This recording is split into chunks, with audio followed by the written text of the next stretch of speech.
All right. And good morning and welcome to another episode of Parenting Teens with Dr. Cam. I'm your host, Dr. Cam. And today I'm talking to Giselle Mascarenhas. So Giselle is a branding coach, mom, and soon to be grandma. Yes. Giselle is also a dear friend of mine and the branding professor. She's been on a mission to empower women since way back in 2009, I've seen, and probably way before that. And her superpower is helping those of us unsure about social media, finding our footing and learning to extract our magic to create purpose-driven brand and share in a way that our core clients can relate to us and know we exist. And I'm going to say she's personally responsible for this show. Because she is, because you are the one that basically dared me and encouraged me to start doing this. And all of a sudden, not even a year later, I'm doing this bi-weekly and it's craziness. So I'm so proud of you. You have been featured in Yahoo Finance, Thrive Global, BuzzFeed, and you're global, all over the place. So welcome, Giselle. And I'm so excited to be talking to you. What a warm and really snazzy introduction. Thank you. I'm learning from you. I'm learning from you. So Giselle, we've known each other for, I guess, about a year or so now. And you have really just inspired me in terms of my brand and everything else. But I really wanted to talk to you because you also inspire me with how you're a mom and how you show up as a mom. And we've talked a lot about this, and I know you wanted to come on and you had some really great insight to provide us because you've made it through the teen years successfully.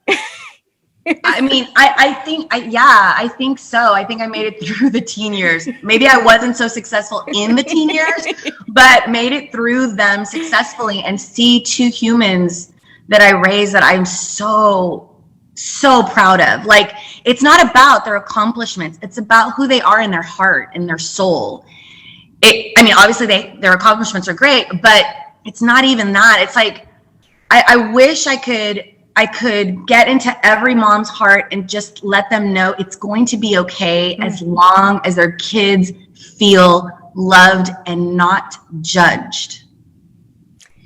So that's a hard part because I know as a parent from my first one, it started as a regular mom, right? And I don't mean a regular, but we're conditioned, Dr. Cam. We're conditioned to you have to be a doctor, a lawyer, we're conditioned to already put them in a box.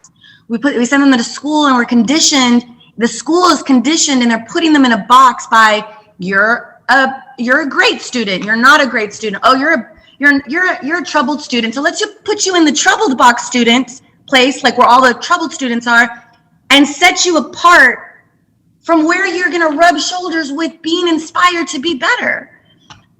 Everything is a box. And so really quickly with John, when I started to see that he was John is now 28 and extremely successful in what he is passionate about, which is design, right? He has a design firm. But started off really rocky because he was stressed out his sophomore year, his freshman. So what am I going to, I don't want to go to business school. I don't want to be these things that dad and mom want me to be. I just want to play video games. And I kept hearing this, and here I am empowering women and doing my thing. And my son is stressed. And I'm like, all right, babe, I have this conversation with him and I'm like, baby, how are you going to make money playing video games? I want you to go research how you will make money doing what you're passionate about, and let's start figuring that out and get you ready for that. And he was like, that day taught me so much about parenting. It was that specific day because his chest, he was just excited. He did this whole report. He had the list of schools. It was exciting. And of course it was scary for me. And my ex-husband at the time was like, you're crazy. He's going to be a loser. Think about what we do as parents, the words that come out of our mouth, Dr. Cam. I know. They take that to heart forever. Mm-hmm. It is something, as you know, in your profession, as you know, we are who we were told we were as children. Yep. And we're working through that every day. I'm still Yes. working through that crap. Oh, sorry. Right. I'm still working through that. Right. And that aha moment that day gave me, I don't want my children to feel judged because their passion is something I don't understand.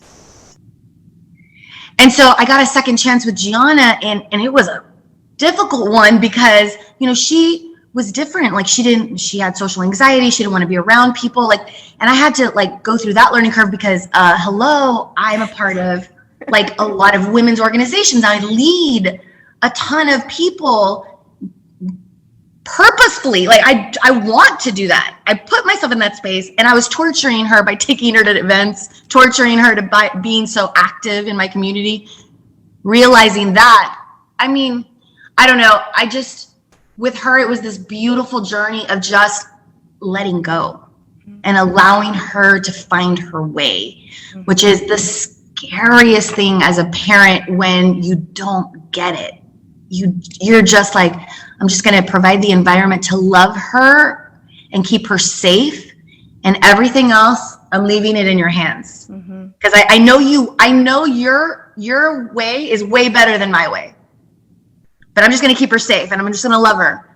And now that she turned 18 and she's moving to Austin at the end of the month, and I see her her freedom in herself to explore and figure out a way is magic for me. I feel that both of them have joy in their heart, and that's success. That is so beautiful. And everything that you're expressing it's what I try to convey, but I love hearing it from you because you're there, you've done it. Your kids have come out the other side and they're okay and they're finding their way. And I think that's what's so terrifying to so many parents. It's not that we don't want them to live their dreams. We're just afraid that they're going to make bad choices and they're going to set themselves up for failure, and we don't want them to fail, right? And so we want to make sure. And just as you were saying, I think what happens is when we're trying to protect them, we're sending them messages that they're not enough. Yes.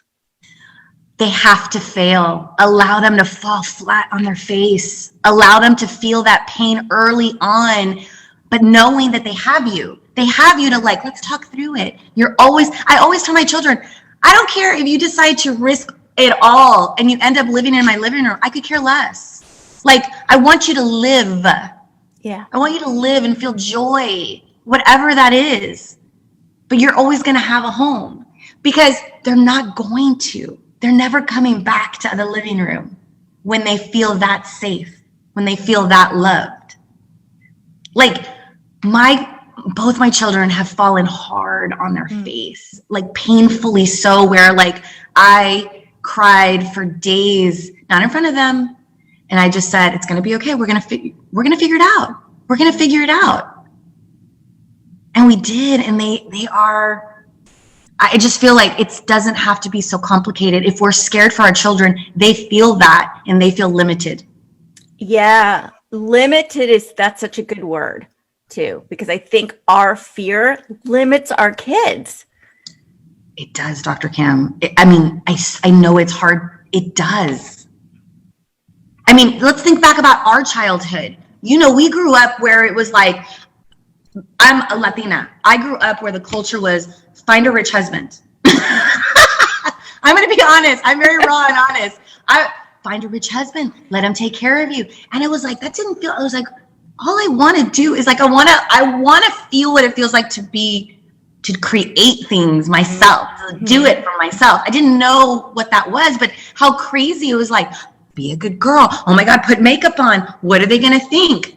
What are they going to think? Who? We're already putting out, people are judging you. Let them judge. Who cares? Just be free. I don't know. I don't think we give our kids credit enough that every stage of their life, whatever they're feeling is valid. If they're feeling that their heart is completely broken at 12 years of age because they were in love and they got broken up with, it's valid. Their whole world is falling apart. give them ice cream, give them a hug, tell them it doesn't feel like it's going to be okay. It really does suck right now, right? But with time, your heart will heal. But right now, let's cry it out. It's okay. Let's cry it out. You don't want to go to school tomorrow? That's okay, because you are feeling bad. People are probably rolling over and going, this girl's crazy. All I can tell you is that my kids know without a shadow of a doubt that they are loved and that they can achieve whatever they want, no matter where they find themselves right now. Yeah. They really, I know that without a shadow of a doubt. Like I always tell my kids, Mother's Day, write to me, just write to me. Although Gianna, it's hard to get her to write to me, but you know what? Wherever they're at. Have her record a video. My daughter now records videos. I'm like, I'll take that. She doesn't like to be on camera, so that's not going to happen either. But my son did. And like, just to see those words of, like, he wrote the journey of us. And it was to see his perspective about, like, he knows he can accomplish anything. Because I helped him believe that, like, in a nutshell, right? It was different, but is everything, like, isn't that what we want for our babies? At the end of the day, like, we don't need to be scared. Yeah. If they have love, we don't need to fear that they're not going to make it or they're going to make bad choices. They're going to make bad choices. Yeah, that's a part of life. I mean, we still make bad choices. It just comes. Right? Yeah. What was mine today already? I don't, but, and I think, one of the things that you're saying too, that I just really want to call attention to is, we have this fear that they're going to be rejected and judged. But when we fear that, what ends up happening is we end up sending a message that we're rejecting and judging them, which is more painful than anyone else rejecting or judging them. So when we protect them for that, we're setting them up. And when we try to protect them for failure, we're saying it's not okay to fail. So we're doing it from the right place, but the messages we're sending are really harmful and we don't realize that. And so I love when you're saying, we fear them being rejected. So don't reject them. Yeah, that needs to be a book. Dr. Cam, it's the truth. It is that simple. We complicate it. Yeah. Love them. Allow them freedom to figure it out. So if they're saying, I want to play video games, that's what I want to do, Mom. Okay, baby, you want to play video games? How do you do that at 20? How do you do that at 25? How do you pay your mortgage? How do you take care of your children? Because if you can figure it out, I want it for you. And people have figured it out. They make a lot of money. When we don't know something, when we don't understand something, I should say, we start to have all these opinions. Yeah. You shouldn't have opinions about something you don't understand. Dig in. What a great opportunity to dig in with your babies and be like, let's figure this out. Like, what careers are there? Or what could you create as an entrepreneur? Give them the freedom to be. Because it's a journey that keeps changing. Every decade I change. Mm-hmm. You don't think they're going to change from 5 to 15 to 25 to we've got we have a job to do in our babies is to help them feel safe, but to help them figure out and be resourceful.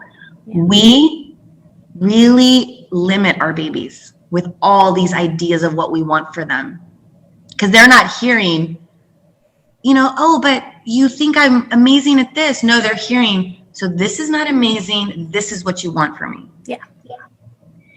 And I think it's not I know that this is really controversial, but I just want to share. I just really want to just share with people that my kids, it was a massive challenge with this way of parenting from the outside world and them having freedom to make choices. Sometimes they made scary, scary choices, but I just loved them anyway. Yeah. And they knew they could get to the other side of it because of it. Does that make it makes so much sense? And I think one of the things that I'm getting from this too, when you're saying from the outside, I think as parents, we have so much invested in our kids and they represent us. So there's a lot of ego. And I don't say this in a negative way. I just say this is a factual way. There's so much ego invested in our kids. And so we worry about what other people think of our parenting based on how our kids are showing up. And so that makes us very frantic sometimes of like holding them back because we don't want them to represent us poorly and say, oh, people are going to judge my parenting because of my child. And what I want to say is, who's more important in that equation? That random person that's judging you or your child? And so we put so much weight on what some random person may think of us that we forego what's best for our child. And I think that's really hard because we've been raised by parents who are very focused on pleasing everyone else. So now we have this belief that we need to please everyone else and not our kids. So it's hard. It's a hard thing to adjust to, but I could not agree with you more. Oh, Dr. Cam, the thing is, God, you said so many powerful things right now because imagine being able to switch off caring about what other people think about how you're parenting. I did it. I really did. I had a lot of opinions from family members. I had a lot of opinions from friends. And I would just smile and be like, you parent your way, I'll parent my way. I wish the best for your children. And the thing is, every single one of them obsessively, fiercely love their children. Oh, yeah. There is no, I loved mine better, or no. It just is what it is. I had the gift from God to be able to switch that off, which probably makes me really good at what I do in branding too, because that's the biggest challenge, being judged and being rejected. Yes. Same thing in life, Dr. Cam. Our biggest fear is we feel shame if we're rejected or we're judged. Why? If we're living with purpose? Why? If we're living with joy in our hearts? Why? If we're putting out value and we're wanting to be of service? Why do we care? It's that belief system is embedded in us during adolescence. That's when it's hardwired. For our babies, we have to break it. Yeah, that it's hardwired. And that's exactly what it is. So that's why. And Giselle, you are a great example of how, we worry about our kids want to be an influencer. They want to do social media. This is crazy. This is what you do. You do it and you're quite successful at it. So you are evidence that these crazy ideas that we think are crazy ideas our kids are having are extraordinarily practical even at this point, right? You can control you can curate your community. You can control what is being what you bring into your community. People don't understand that algorithm that can work against you can work for you in curating what you see. My husband has to tell me what is happening in the world because I don't see the bad stuff. I don't see anything. Did you see what this, I'm like, I didn't see anything because I have curated my community. Crazy enough, this is who I am. My children want nothing to do with that. They're very private. My daughter doesn't even have social media. She's 18. The world of social media. She popped out of my body and you would think she would have had apps on her phone already and stuff. She wants nothing to do with it only because that's just who she is. And I'm like, okay, find you. Everybody has to find their way that gives them peace and freedom. That's it. And it'll work out. You won't have peace if you're worried about whatever everybody else thinks. You're not going to have peace if you're going back and forth with your children about what they want to do in their career when they don't want what you want. There's no peace there. And then you're pushing them away when you're supposed to be safe haven. You're supposed to be the compass. Yeah. I don't know. I just find things so simple. I don't know. They are, and that's the other message that I keep sharing is we are making it so much more difficult than it needs to be. And we're creating a lot more conflict than there needs to be because of the way we're perceiving it, the way we're reacting to it, and our fears. And it's just amazing to me that when you are able to see that and you're able to step back and you're able to change your perspective, so much of this conflict that I see between parents and teens dissipates, and there's so much more joy to be found. So much joy. And that's where my heart is. It's like I want parents to find the joy. And I love talking to parents that have done that successfully to show it's not just me.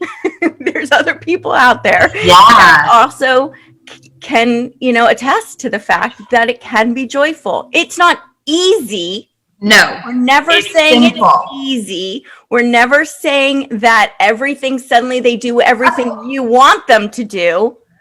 Heck no. It's letting go of the fact that you need them to do everything you want them to do. Dr. Cam, amen. My daughter, I didn't see my daughter for Mother's Day. Now, I could have been like, you're not going to come home for Mother's Day, blah, blah, blah, blah, blah. Like what? And I was like, Mother's Day will be the day that you get home. She got home last night. We're going to have Mother's Day tomorrow. Like, it doesn't have to be complicated. Yeah. Right? It doesn't have to be my way, your way. I'm right, you're wrong. Like we're all finding our way. And the most important thing is, how do you feel? I had years, many, many years of very difficult moments because my daughter didn't trust me. And that's okay because of who I am, right? I'm out there. And I didn't understand until I stopped to figure out, like, what does she need from me? Not what do I need to impose on her? No. That's not how you develop a human. What does she need from me? Not what does she need to be because I know better? Right.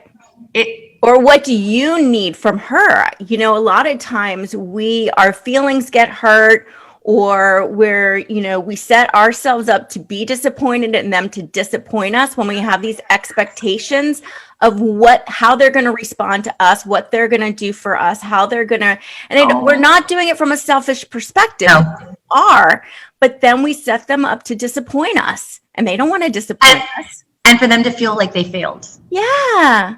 Yeah.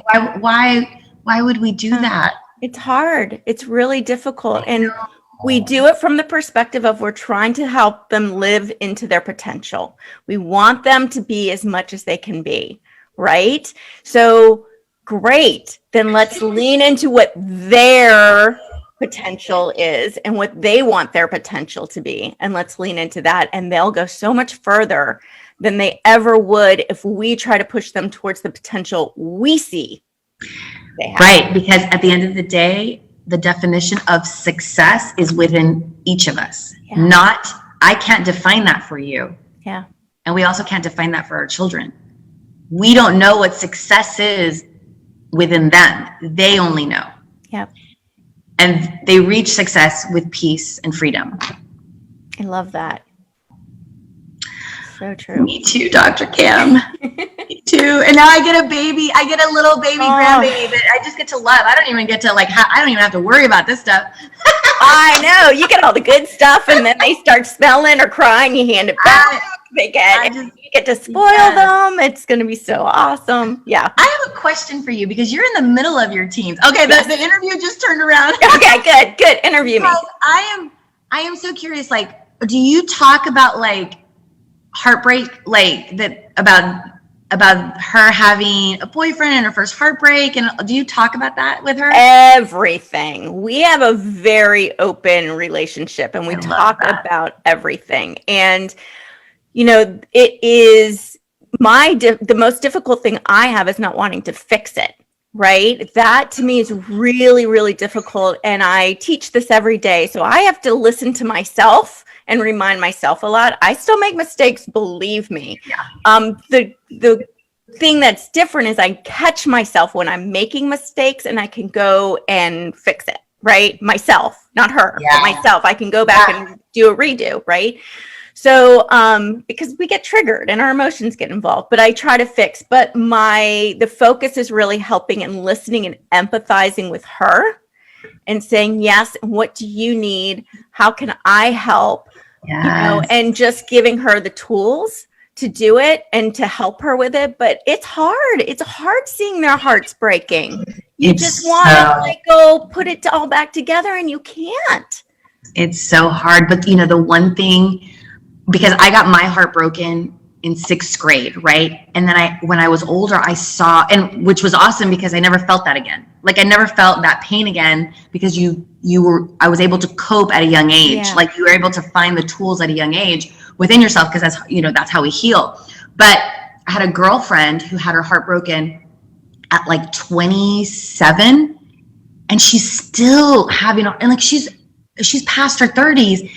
And so I would tell Gianna, she was like 12, do you have a boyfriend yet? Do you have a boyfriend yet? And she'd be like, no, what is wrong with you? And I'm like, I just want you to get your heart broken sooner than later, sooner than later, sooner than later. I want you to learn now where I can help you. She was like, you're crazy. And I'm like, I know, baby, but you don't understand. It's like a muscle, right? It's like when you're working out, if you start to develop it, you're going to have like strength, like that strength. If you develop it now, you'll never feel that heartbreak ever again because I got to compare. Yeah. When I did it and I never felt, and I still had challenges and all that stuff, but never that weird first pain that you feel like everything around you is going to collapse and die. Like nothing means anything because it's real at any age, right? Just harder when you're older. So I would tell her that because I was like, at least I can like hug you and like protect, like just be there with you. Because when you're older, it's different. So anyway, I was curious about you and because my friends thought I was nuts. Like, and I was like, I know, but you don't understand. I got to compare. And so thank God she did get her heart broken, weirdly enough, young enough where I got to like heal with her. But I was so curious about that because I feel like there's like this whole subject about that because that heartbreak stays with you forever. It defines you, right?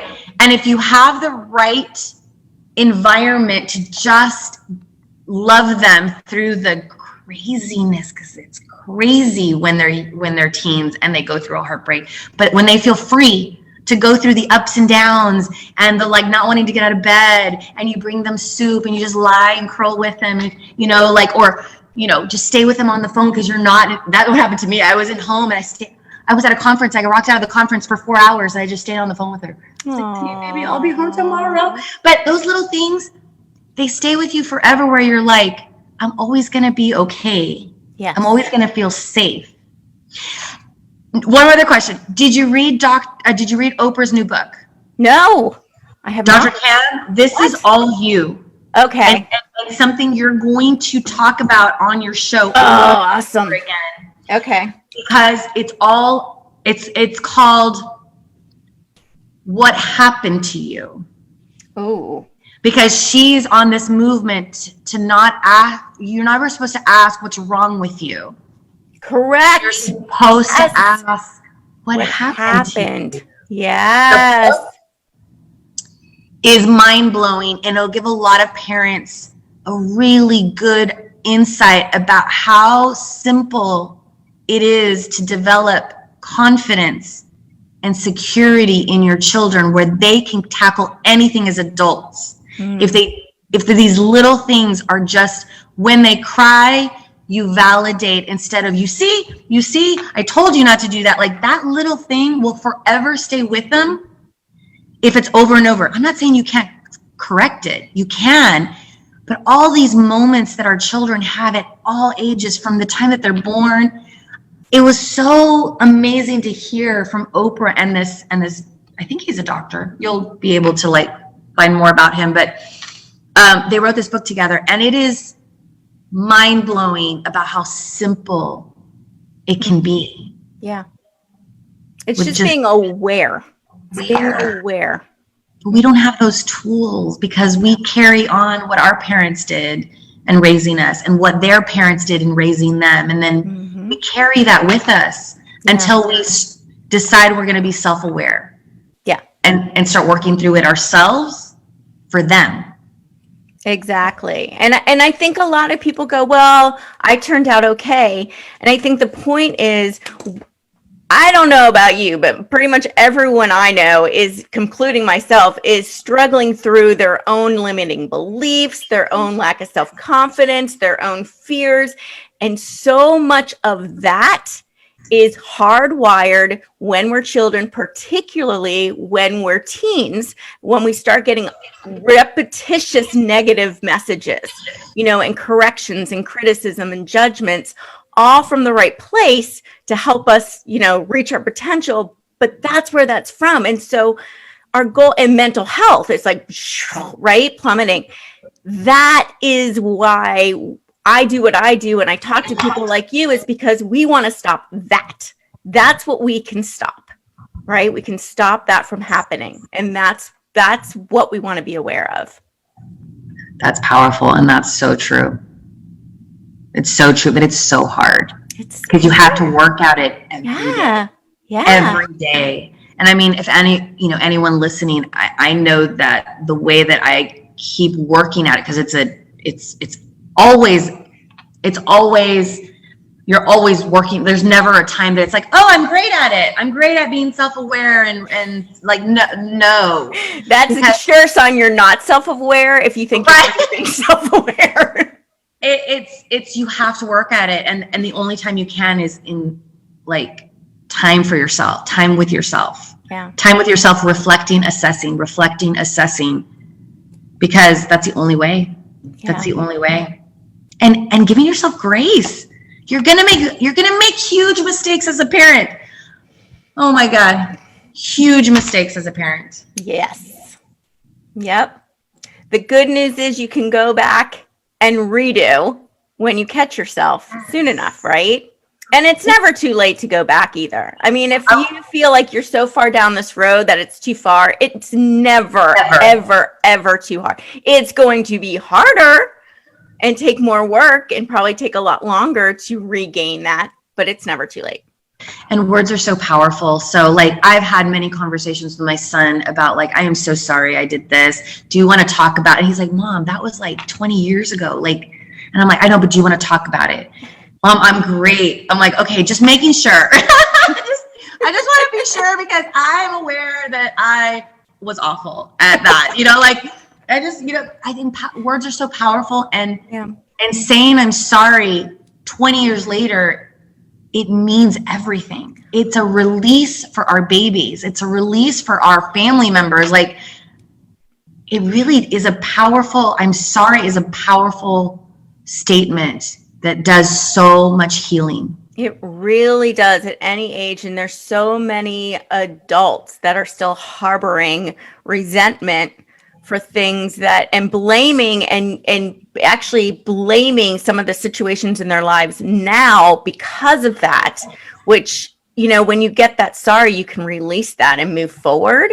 It's easier. I mean, you can do it yourself, but if you get that, that's just like done, disappear, right? So it is a really powerful thing to give your kids. I know. Dr. Cal, we've gone so far over, but I love this conversation, and I love talking to you. And I think we have just provided, I just love your insight and how you've provided some really, really good information. Well, my sacrifices and my pitfalls, because there's been many, but I will tell you 100%, everyone listening, that when you let go and you walk and you just see them from the eyes of believing in them, believe in them, even when you don't get it, because that's the gift right there. That's where you land in giving them the gift of freedom, is believing in them when you don't even get it. That is such a great way to just end it and loop it all together. Little bow, tie it up. So Giselle, how can people find you? Because you, even if you're not into social media, you are so great, an empowering woman, and so much you just radiate positivity across all of your branding. And I love that. So how can people find you? Thank you. Well, I would love everybody who doesn't have Instagram to download it. That's where I tell everybody, I'm like, DM me, direct message me on Instagram at the branding professor. Why?